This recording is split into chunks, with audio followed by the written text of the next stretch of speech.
qui nous donne la grâce, le privilège ce soir d'être là dans sa présence. Est-ce que quelqu'un peut m'aider à acclamer le Seigneur? Est-ce que nous pouvons pousser de cris de joie en l'honneur de ces dieux puissants, ces dieux grands?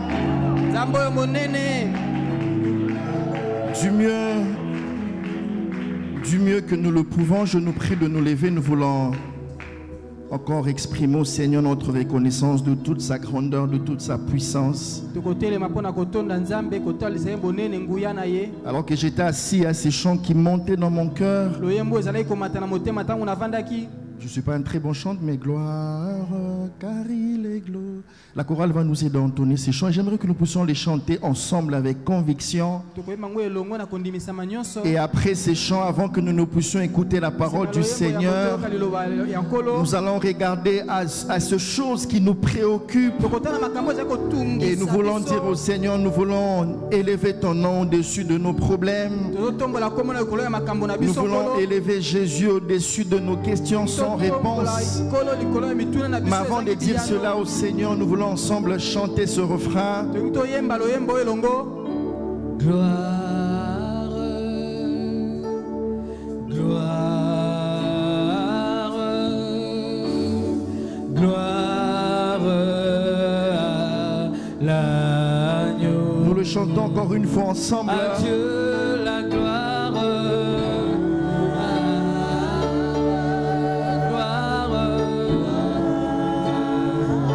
Gloire à l'agneau,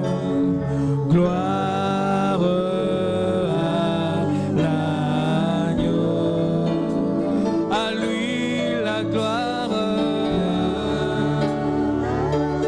oui gloire, chantons gloire à l'agneau, car il est glorieux.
Alors que tu es en train de joindre tes deux bras, tu es en train de proclamer la souveraineté de Dieu. Tu déclares que son règne est au-dessus de toute autre autorité. Tu es en train de joindre tes deux bras. Tu proclames l'autorité, la suprématie du trône de Dieu sur toute forme de domination. La suprématie de son trône sur les réalités que tu vis actuellement. Avec tes propres mots, tu es en train de dire, l'agneau est souverain. Il est au-dessus de mes problèmes. Il est au-dessus des questions irrésolues. Prie au nom de Jésus. Élève ta voix pour dire à Dieu combien il est grand. Combien tu reconnais sa toute grandeur. J'entends quelqu'un monter dans la prière. J'entends quelqu'un monter dans la prière.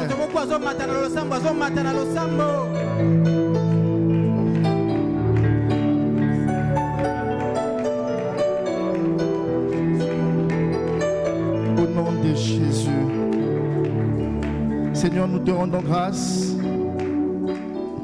Seigneur, nous te rendons grâce pour le privilège, pour l'opportunité que tu nous donnes ce soir d'être dans ta présence. Merci de nous utiliser comme un simple canal par lequel tu vas passer pour bénir ton peuple. Au nom de Jésus, nous avons ainsi prié. Gloire et louange à toi, Seigneur Jésus-Christ. Gloire et louange à toi. Est-ce qu'on peut acclamer très fort le Seigneur alors que nous reprenons nos places? Bien aimé, notre frère du clavier peut rester avec un volume un peu plus bas. Je demanderai au frère qui est au clavier de rester avec un volume un peu plus bas.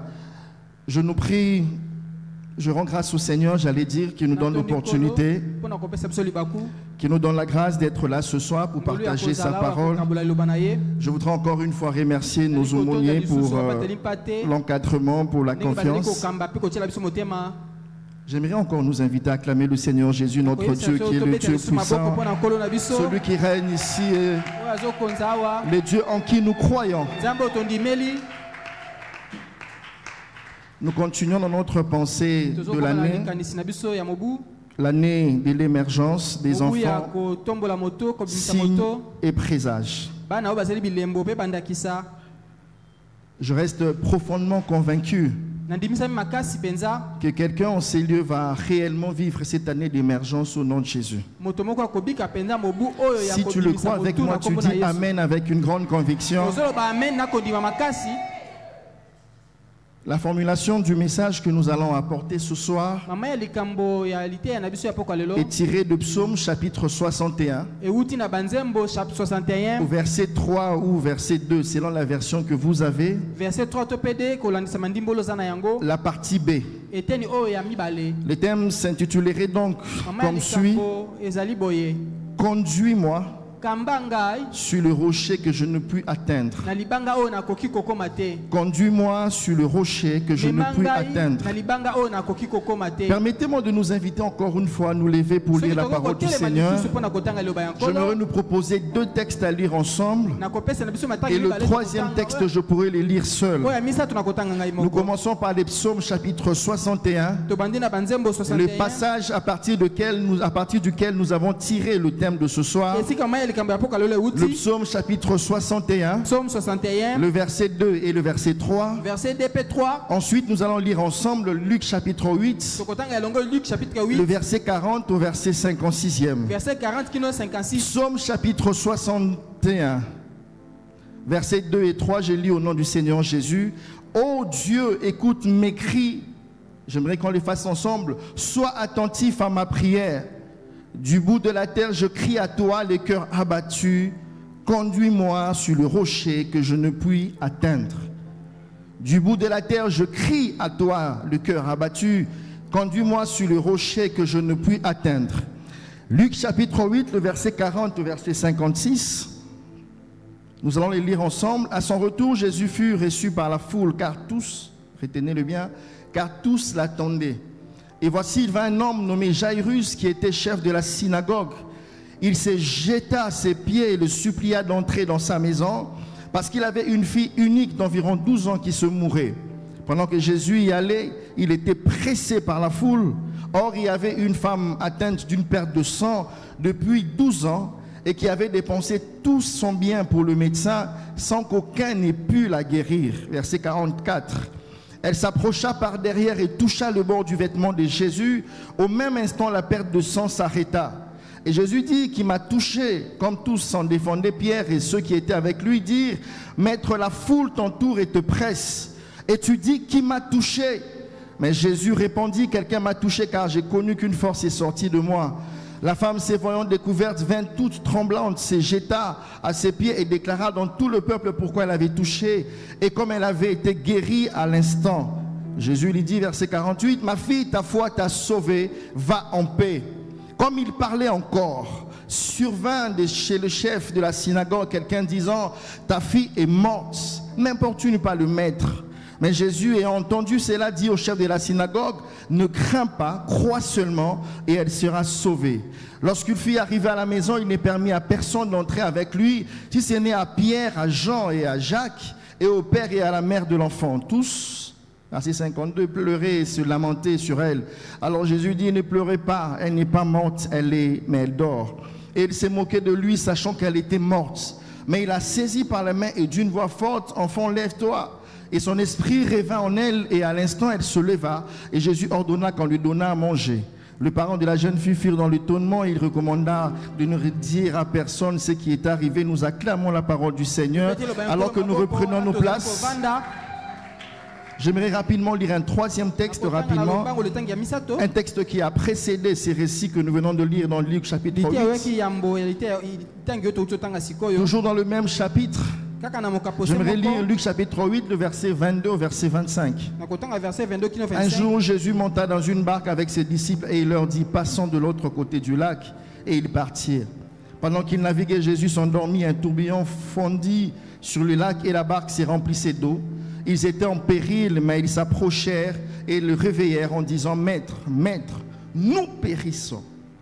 S'étant réveillé, il menaça les vents et le flot qui s'apaisèrent et le calme revint. Puis il leur dit, où est votre foi?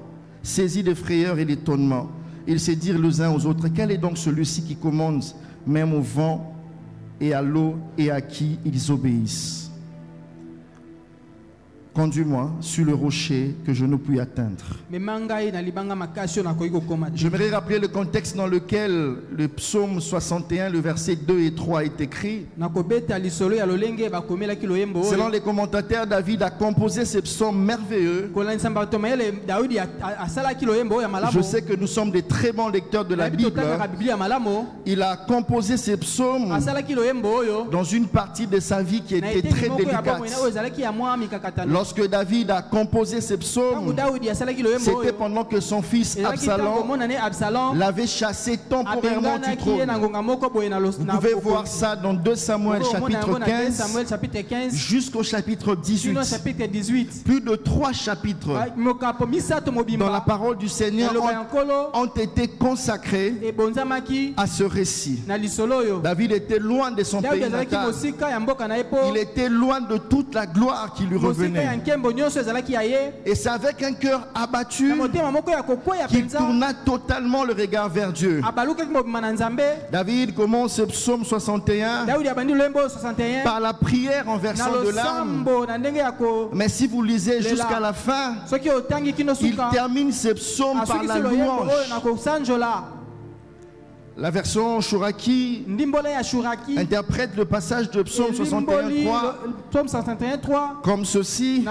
Du confin de la terre vers toi je crie. Quand mon cœur se couvre, mène-moi au roc plus haut que moi. Le caractère principal de ces psaumes, c'est la confiance que David a placée en Dieu, alors que les situations qu'il vivait étaient contraires à ce qu'il était attaché à sa vie. Plus les circonstances sont contraires, on regarde que ces psaumes nous démontrent que plus plus la confiance est devenue absolue. Ce soir, je prie pour que quelqu'un expérimente cette dimension de la puissance de Dieu. En cette année d'émergence, si l'année a commencé avec de larmes, comme il en a été de ce psaume, je déclare ce soir qu'elle finira avec de louanges au nom de Jésus. Si cette année a commencé avec des informations qui sont contraires à ce que Dieu avait dit, il a dit que l'année sera une année d'émergence, mais tu te rends compte que l'année a commencé avec des informations contraires. J'aimerais dire à quelqu'un, comme il en a été de David, si elle a commencé avec de larmes, elle finira avec de louanges au nom de Jésus. Si tu es convaincu avec moi, tu acclames le Seigneur parce qu'il est le Dieu qui va transformer les larmes qui ont commencé cette année en louanges. Conduis-moi sur le rocher que je ne puis atteindre. Ce message s'adresse à nous tous qui sommes là, mais particulièrement à ceux qui sont en face de grands défis, à ceux qui vivent des situations contraires à la pensée d'émergence que Dieu a déclarée pour 2025, à ceux qui croient que malgré les circonstances actuelles, que cette année est sans doute une année d'émergence. Nous allons présenter quelques réalités, quelques situations, quelques découvertes importantes que nous pouvons rencontrer sur les chemins de l'émergence. En partant du récit de Luc chapitre 8, le verset 40 à 56, j'aimerais relever 5 choses importantes. Et nous allons ensuite en voir un moment de prière parce que nous croyons que nous n'avons que Dieu. Luc chapitre 8, le verset 41 à 43, je le reprends. Et voici, il vint un homme nommé Jairus, qui était chef de la synagogue. Il se jeta à ses pieds et le supplia d'entrer dans sa maison. Parce qu'il y avait une fille unique d'environ 12 ans qui se mourait. Pendant que Jésus y allait, il était pressé par la foule. Or, il y avait une femme atteinte d'une perte de sang depuis 12 ans et qui avait dépensé tout son bien pour le médecin sans qu'aucun n'ait pu la guérir. La première chose que j'aimerais mentionner ce soir, sur les 5 choses importantes que nous pouvons rencontrer sur le chemin de l'émergence, la première chose, nous pouvons avoir le même point de départ, mais pas la même évolution. Nous pouvons avoir le même point de départ, mais pas la même évolution. Remarquez dans ce texte que la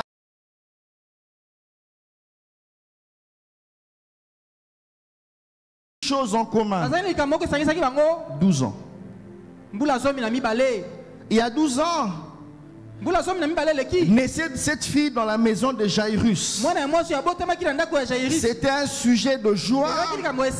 C'était un moment de joie dans la famille. Et au même moment, il y a 12 ans, une vie de calvaire avait commencé dans la vie de cette femme. Le début d'une très longue période difficile. La vie de cette femme avait été bouleversée. Ce sont 2 situations différentes et contraire. C'est peut-être le cas de quelqu'un ce soir. Quand tu regardes ton entourage, quand tu regardes ta génération, quand tu regardes les personnes avec qui tu as commencé dans la même entreprise, dans les mêmes conditions, tu as l'impression que tu es en train de vivre des situations qui sont différentes, des situations qui sont contraires. J'étais en train de le dire au début de mon message. Depuis que cette année d'émergence a commencé, tu as l'impression que l'évolution n'est pas celle que tu attendais. Nous pouvons avoir le même point de départ, mais nous n'aurons jamais la même évolution. Mais pourquoi Dieu permet que les choses se passent ainsi? La seule réponse que je pourrais proposer à quelqu'un ce soir, Pourquoi Dieu permet que nous ayons peut-être le même point de départ sans avoir la même évolution. Dieu le permet parce qu'il est Dieu et il reste le maître de temps et des circonstances. Ce que j'apprécie dans ce texte, c'est que l'on commence les reçus avec une précision très importante. La Bible me dit, on parle de Jairus qui était chef de la synagogue. En d'autres termes, avant qu'on ne puisse parler de sa fille et du problème qu'elle avait, on a voulu nous situer par rapport à la position de Jairus. C'était une façon pour dire que s'il y avait une raison qui pourrait justifier le fait que Jésus aille dans la maison de Jairus, c'est bien à cause de sa réputation et de sa position. Mais de l'autre côté, on nous présente les récits d'une femme. Elle, on ne nous donne pas son nom, on ne nous donne pas le nom de ses parents, on ne nous donne pas le nom de son repère, mais on nous parle seulement de sa foi. Curieusement, la personne qui était réputée, la personne qui avait la position, c'est la personne qui a introduit la requête. Mais dans les circuits des miracles, la personne qui a obtenu le miracle, ce n'est pas Jairus qui a obtenu le miracle en premier, mais c'est la femme qui est son nom qui a obtenu sur le miracle en premier. J'aimerais lever ma main ce soir pour dire à quelqu'un, tu es peut-être dans une situation où tu n'as personne qui peut t'introduire dans ce travail. Tu es dans une situation où tu n'as personne qui peut plaider pour toi. Il y a des gens qui ont des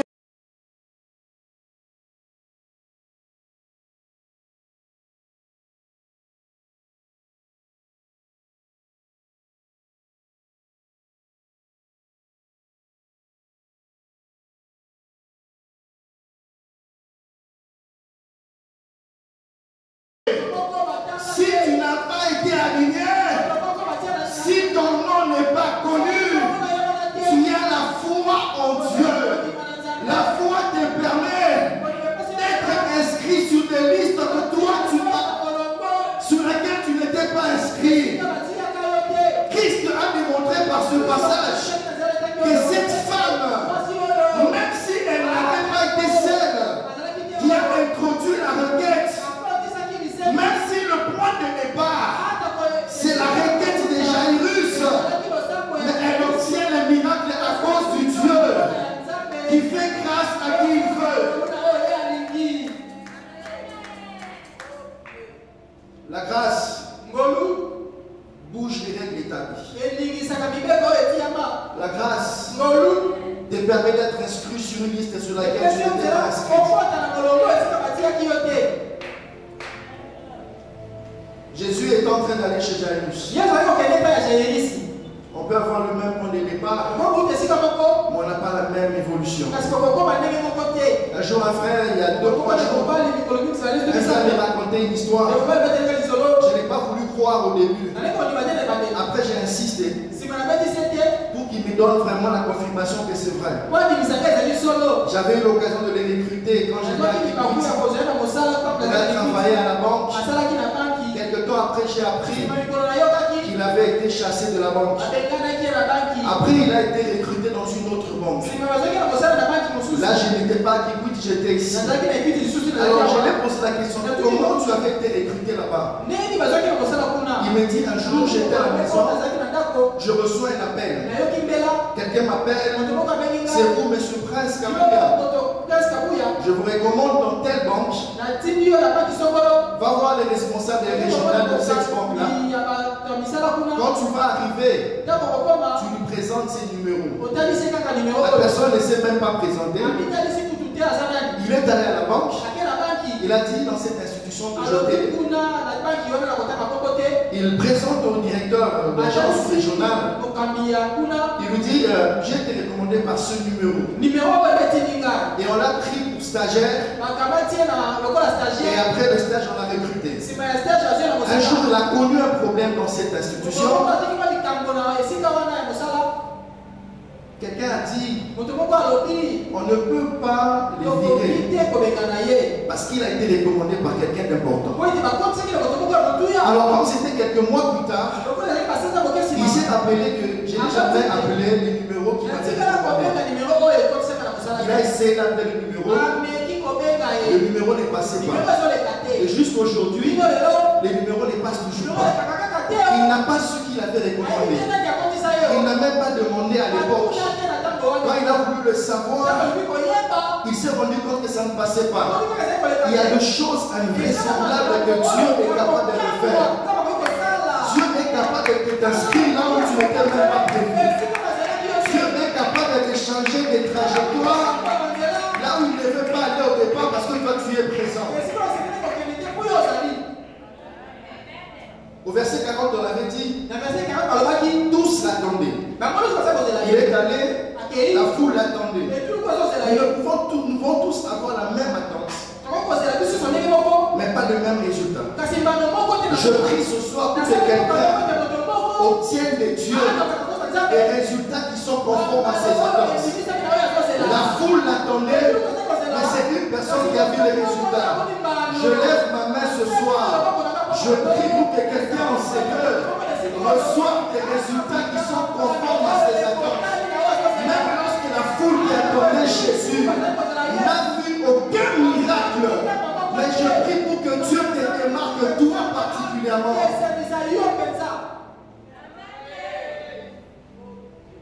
La deuxième chose importante que nous devons noter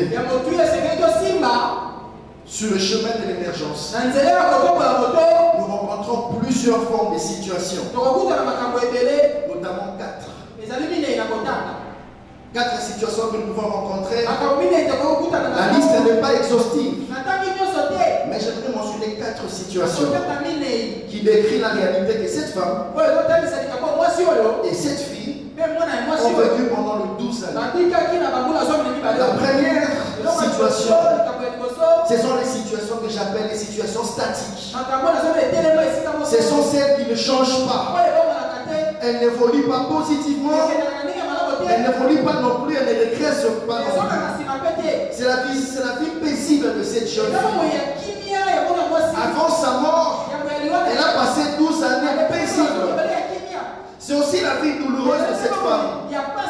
Pendant 12 ans, elle souffrait de maladie.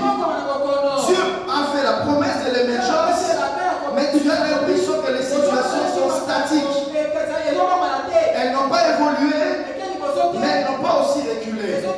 La deuxième catégorie de situations, ce sont les situations contraires. Les situations contraires.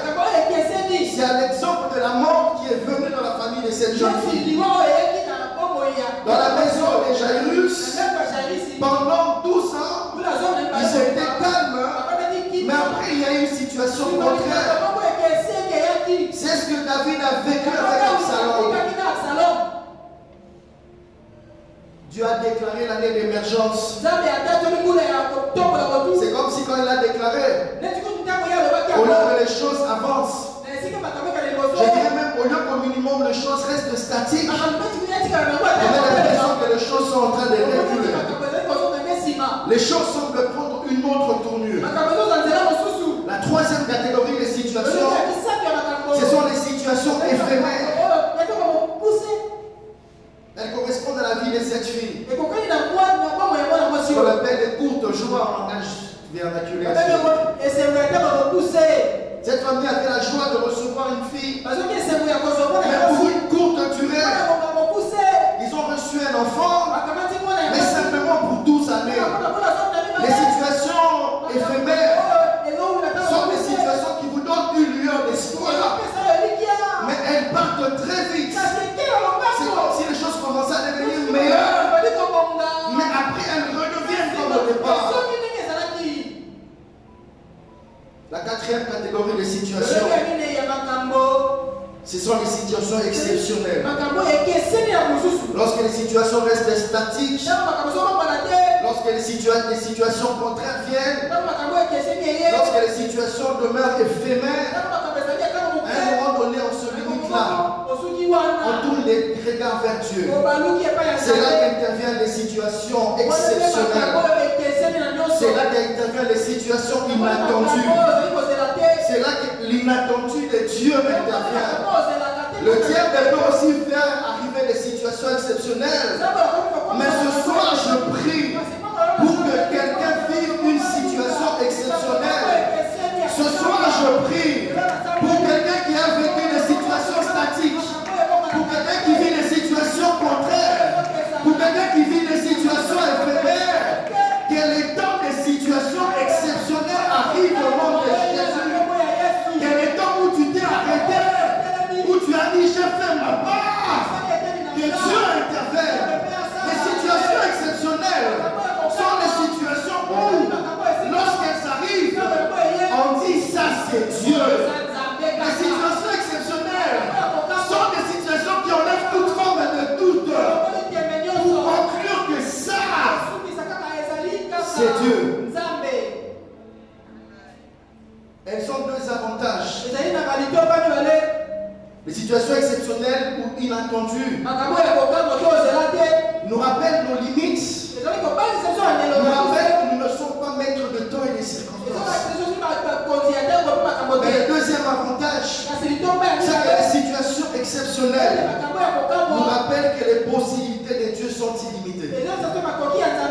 Ce soir, je ne sais pas quelle situation tu traverses, mais je lève ma main et je prie. Je prie afin que Dieu te surprenne avec des situations inattendues. Tu n'avais pas calculé ce travail, tu n'avais pas calculé ce mariage, tu n'avais pas calculé cette opportunité.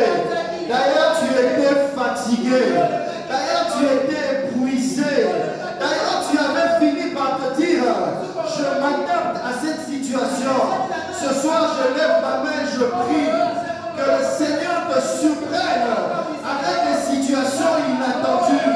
Si tu le crois, tu acclames le Seigneur.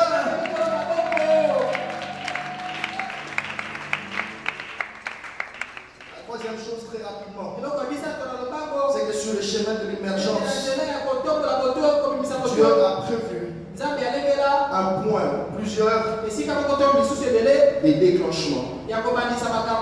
Il y a des gens, il y a des circonstances que Dieu a prévues sur ton chemin d'émergence qui vont activer le processus de déclenchement. Luc chapitre 8, verset 43-44. Or, il y avait une femme atteinte de perte de sang depuis 12 ans et qui avait tout dépensé, qui avait dépensé tout son bien pour le médecin sans qu'aucun n'ait pu la guérir. Elle s'approcha par derrière et toucha le bord du vêtement de Jésus. Au même instant, la perte de sang s'arrêta. Mais vous allez voir qu'il y avait la foule. La foule, je vais dire à quelqu'un ce soir, la foule n'empêchera pas Dieu d'accomplir un miracle dans ta vie. Permettez-moi une illustration de quelque chose que Dieu va faire dans la vie de quelqu'un. La foule, les ennemis, les circonstances n'empêcheront pas Dieu de déclencher un miracle. Je disais, permettez-moi l'illustration. J'étais en train d'observer quelqu'un. Passez-moi l'exemple. Bon, je parle de nos ennemis, c'est pourquoi je prends cet exemple. J'étais en train d'observer quelqu'un. C'était un fumeur. Quand il a pris sa cigarette, je n'avais jamais observé ça comme ça. Il a tiré, je ne sais pas comment on dit ça en français. J'avais même l'impression qu'ici c'est entré comme ça. Après il a soufflé. Je me suis dit tout ça pour ça. Il a tiré pour qu'au final il rejette ce qu'il a tiré. C'est la chose que Dieu fera avec quelqu'un ce soir. Les ennemis vont te compresser, ils vont te compresser, ils vont te combattre, ils vont tout faire pour que tu n'arrives pas. Et puis ils vont souffler. Ils ont fait tout ça vraiment pour ça. Si tu le crois, je proclame ce soir que l'ennemi cherchera à t'étouffer. Ils vont t'étouffer, ils vont te compresser, ils vont multiplier les pièges. Mais après ils vont te libérer. De la même manière que Pharaon fait pour Israël, il a torturé Israël.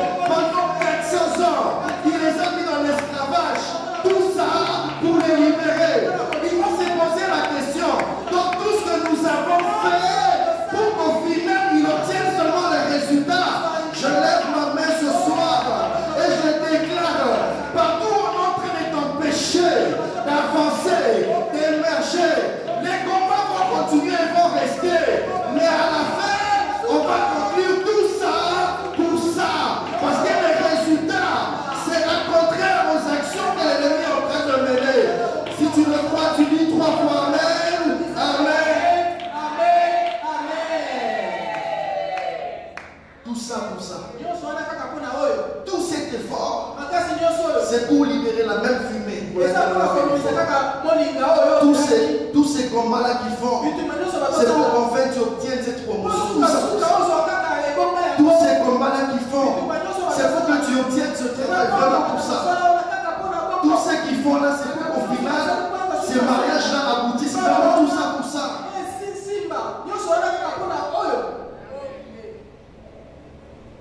Tout ça pour ça. La quatrième chose, face aux situations extrêmes, il nous faut maintenir les regards fixés sur la solution et non sur le problème. Face aux situations extrêmes, il nous faut maintenir les regards fixés sur la solution et non sur le problème. Conduis-moi sur le rocher que je ne puis atteindre. Je reconnais mes limites, je reconnais mes insuffisances, je reconnais que seul je ne saurais pas atteindre ce rocher. Mais je regarde à toi, Seigneur, pour que toi tu me conduises sur le rocher que je ne peux atteindre. Luc chapitre 8, verset 47. Luc 8, 47. La femme, se voyant découverte, vient toute tremblante se jeter à ses pieds et déclara devant tout le peuple pourquoi elle avait touché et comment elle avait été guérie. Cette femme n'a pas tenu compte de sa perte de sang. Sa perte de sang était une situation d'impureté. Elle a gardé les regards fixés vers la solution. Il y a un récit que nous avons lu un peu plus loin, je voudrais le lire, avant que nous puissions commenter cette quatrième chose importante. Ce récit a précédé avec un autre récit l'histoire de cette femme et de cette jeune fille. Dans Luc chapitre 8, le verset 22, verset 25. Un jour, Jésus monta dans une barque avec ses disciples et leur dit: passons de l'autre côté du lac. Et ils partirent. Pendant qu'ils naviguaient, Jésus s'endormit. Un tourbillon fondu sous les lacs et la barque s'est remplissée d'eau. Et ils étaient en péril. Ils s'approchèrent et le réveillèrent en disant: Maître, maître, nous périssons. S'étant réveillé, il menaça le vent et les flots qui s'apaisèrent. Et le calme revint. Puis il leur dit: où est votre foi? Saisis de frayeur et d'étonnement, ils se dirent les uns aux autres: quel est donc celui-ci qui commande même au vent et à l'eau et à qui ils obéissent? Ce qui est le plus troublant dans ce texte, ce n'est pas le fait que les disciples avaient peur du vent. Ce qui est le plus troublant dans ce texte, ce n'est pas le fait que les disciples avaient peur de la mort, mais c'est le fait qu'ils avaient ignoré deux choses. La première, c'est qu'il y avait quelqu'un qui avait dit: allons de l'autre côté. Mais la deuxième chose, c'est qu'ils pensaient qu'ils pouvaient mourir avec Jésus dans la barque. Ils pouvaient croire que le vent était fort. Ils pouvaient avoir peur de la mort. Mais croire qu'ils pouvaient mourir avec Jésus, c'est ça la chose qui est donnée Jésus. Vous pouvez croire que la situation est compliquée. Vous pouvez croire que c'est impossible. Mais croire que vous allez jouer avec Jésus, c'est là le problème. J'aimerais dire à quelqu'un ce soir, quelle que soit la violence de ce vent dans ta vie, quelles que soient les choses que tu es en train de vivre,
Mais croire que je mourrai avec Jésus. Si j'étais seul, cela se justifierait. Jésus a dit donc, vous croyez que vous allez mourir avec moi, alors que je vous ai déjà établi un calendrier, alors que l'agenda a déjà été établi. Je veux dire à quelqu'un, peut-être que tu as échoué, peut-être que tu es fatigué. Ça, c'est ta responsabilité humaine. Mais ne crois pas que ta fatigue, tu es fatigué avec Jésus. Même quand tu veux abandonner, dis-toi, moi je suis prêt à abandonner. Mais quand toi tu abandonnes, ça ne veut pas dire que Jésus abandonne. Même quand les solutions sont finies, ça c'est toi. Mais ce n'est pas Jésus qui a dit qu'il n'y a plus de solution. La cinquième découverte d'importance. J'aimerais lire Hébreux chapitre 12, verset 1 à 2. Nous donc, puisque nous sommes environnés d'une si grande nuée de témoins, rejetons tout fardeau et les péchés qui nous enveloppent si facilement. Courons avec persévérance dans la carrière qui nous est ouverte. Et on le regarde sur Jésus, le chef et le consommateur de la foi, qui, en vue de la joie qui lui était réservée, a souffert la croix, méprisé l'ignominie, et s'est assis à la droite du trône des dieux. Luc chapitre 8, verset 49. Comme il parlait encore, survint le chef de la synagogue.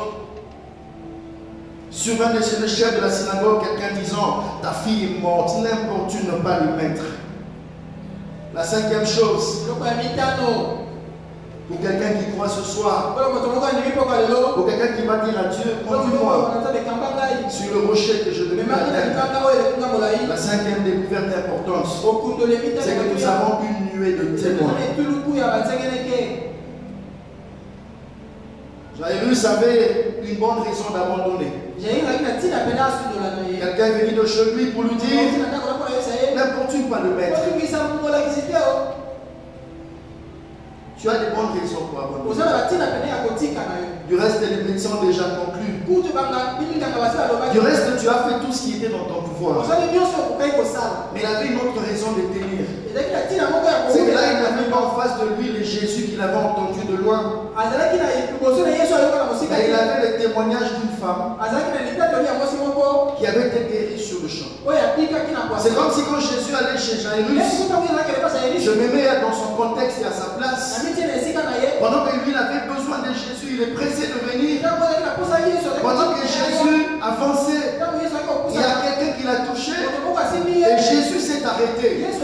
C'est comme si quelqu'un qui allait dire à Jésus, au téléphone sous, alors que là-bas la situation est grave. C'est comme si Jésus est en train de perdre du temps par rapport à cette femme. Je voulais dire à quelqu'un, ta situation, tu ne perds pas de temps. Mais il savait, Christ savait, que la guérison de cette femme allait contribuer à la foi de Jairus. Les référents au problème d'aujourd'hui. Les référents. Les personnes que nous pouvons voir comme référents au problème d'aujourd'hui sont ceux qui ont apporté les solutions hier. N'est-ce pas que chez nous à la maison, quand nous voulons utiliser quelqu'un pour la réparation de la télé, on se réfère à quelqu'un dont on a des nouvelles et on a appris qu'il le fait très bien. Les personnes qui ont trouvé des solutions aux problèmes d'hier sont les référents aux problèmes d'aujourd'hui. Mais de la même manière, les référents aux problèmes de demain sont les personnes qui vont trouver des solutions aujourd'hui. Si Dieu te fait passer dans cette situation, c'est parce qu'il veut faire de toi un référent. Pendant que les diables te regardent comme un anéanti, mais Dieu te voit comme un référent. Dieu te voit comme quelqu'un qui sera une référence pour quelqu'un demain.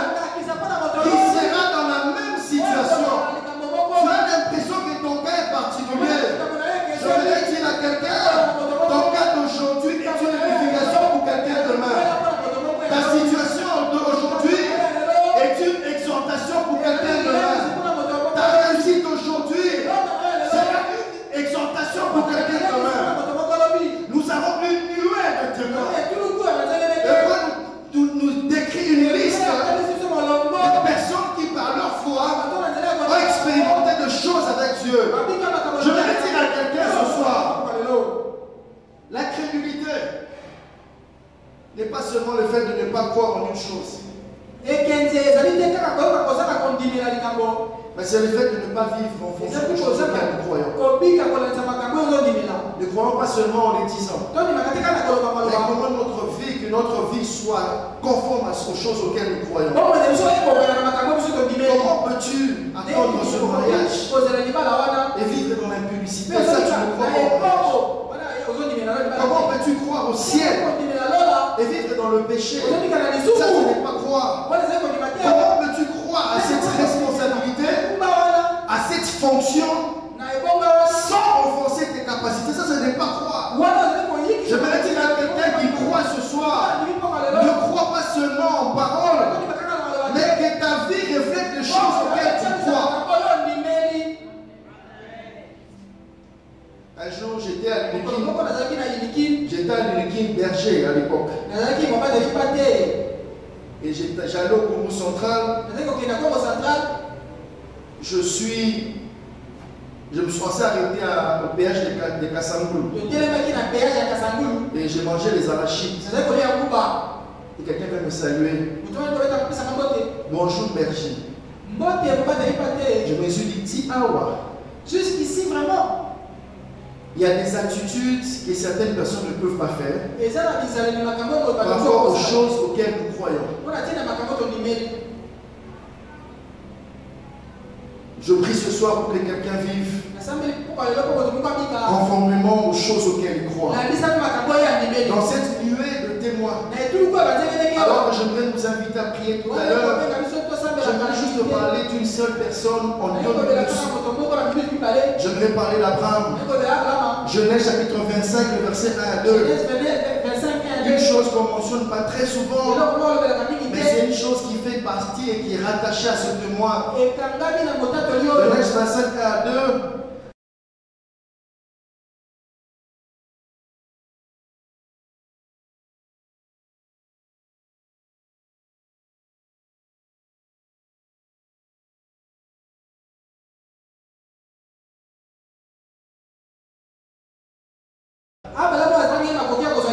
Dieu lui en a donné encore 6 après. Je prie ce soir pour que quelqu'un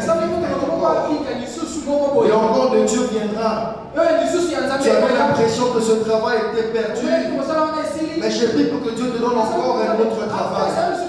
Tu avais l'impression que cette opportunité était perdue, je prie que Dieu te donne encore cette maison. Tu avais l'impression que tu avais tout perdu. Ce soir je prie pour que quelqu'un expérimente les encore de Dieu. Ce soir, je prie pour que Dieu t'emmène sur les rochers que tu ne peux atteindre. Les rochers qui ne correspondent pas à tes capacités. Les rochers qui ne correspondent pas au nom de ta famille. Ce soir, j'aimerais proclamer à quelqu'un. Dieu me dit, tu seras comme cette femme. Sans nom, sans référence. Les gens se poseront des questions. Comment lui qui n'a pas quelqu'un dans cette boîte se retrouve ici? Comment lui qui n'a pas été recommandé se retrouve ici? Les gens vont se poser des questions. Mais comment il a été ici? Comment il s'est retrouvé ici? Ce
rocher que je ne puis atteindre.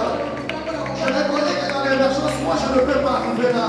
Toi, conduis-moi. Je suis comme cette femme. La foule est là. Je n'ai pas de repères. On part pour jaillir. Ce n'est même pas pour mon cas. Mais toi, conduis-moi, conduis-moi. Ah, élève ta voix, prie. Pas bien de bien, tu es en train de prier. Tu es en train de bien joindre tes mains. Monte-la, monte-la.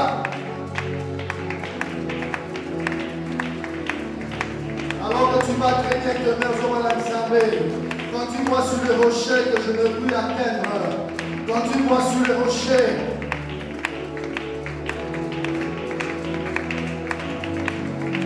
Je reconnais que je ne saurais pas arriver là-bas seul.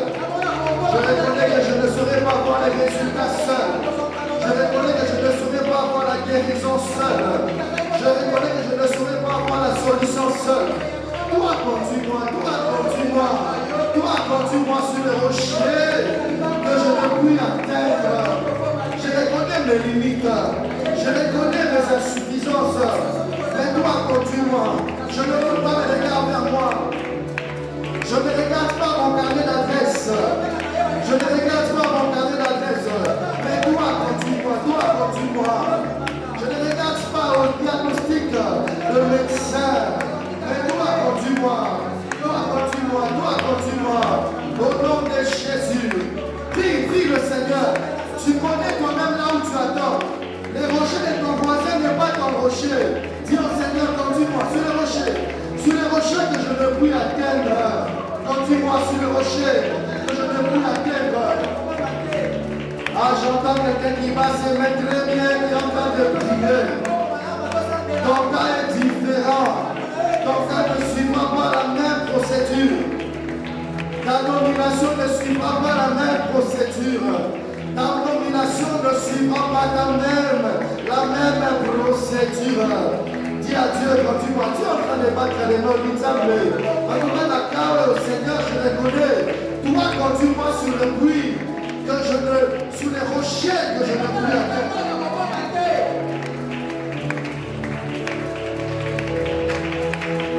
Au nom de Jésus. Au nom de... La deuxième prière. Nous allons prier pour toutes les formes de situations. C'est l'année d'émergence. Ce n'est pas nous qui l'avons dit, c'est Dieu qui a dit ça. Nous prions pour les situations statiques. Nous prions pour les situations contraires. Pour les situations éphémères. Je ne sais pas si tu es dans quelle situation, mais bien plus, j'aimerais t'inviter ce soir à prier pour les situations exceptionnelles. Que Dieu emmène le tout à coup. Que Dieu amène les situations que tu n'as pas calculées, que tu n'as pas vu venir. Tu n'as pas vu venir ce mariage. Tu n'as pas vu venir ce travail. Alors que tu es en train de battre tes mains, tu pries, tu pries. Je ne sais pas dans quelle situation tu es. Je ne sais pas dans quelle situation tu es. Tu es en train de joindre tes mains, tu pries. Est-ce des situations contraires? Est-ce des situations éphémères? Est-ce des situations statiques? Toi seul connais ta situation. Prie, tu vas demain, tu pries, tu pries, tu pries. Tu es en train de joindre tes mains et de dire au Seigneur, je veux vivre. Elle est temps d'arrêter dans ma situation. Elle est longtemps restée statique. Je ne veux pas les choses éphémères. Je ne veux pas les courtes joies. Ah, tu es en train de battre tes mains, tu pries. Seigneur, je prie pour les inattendus. Quelqu'un est en train de prier. Je prie les situations, Seigneur, qui sont restées statiques. Je veux notre dimension. Je ne veux pas des courtes joies. Je ne veux pas des choses éphémères. Je me lève contre les situations contraires. Je me lève contre les situations contraires. Ce n'est pas ce que tu m'avais dit. Ce que je vois là, ce n'est pas ce que tu m'avais dit. Ce que je vois là, Seigneur, ce n'est pas rattaché à la promesse de l'année d'émergence.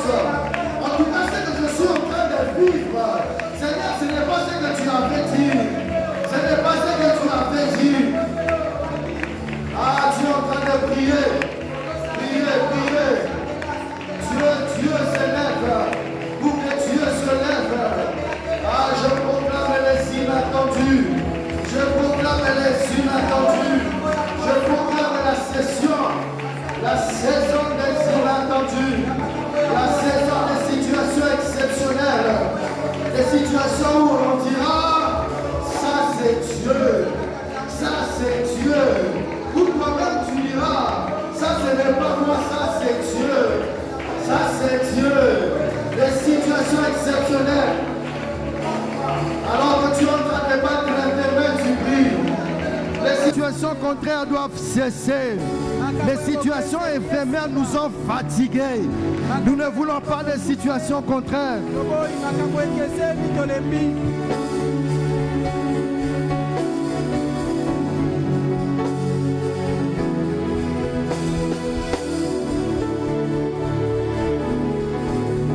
Alléluia. Merci Seigneur. Merci notre Père. Merci Yahweh. Tu es fidèle, notre Dieu. Tu nous donnes, Seigneur, notre Dieu, la part qui ne nous sera jamais ôtée. C'est cette part que tu viens de nous donner ce soir. Nous te sommes vraiment reconnaissants et nous t'acclamons pour cela.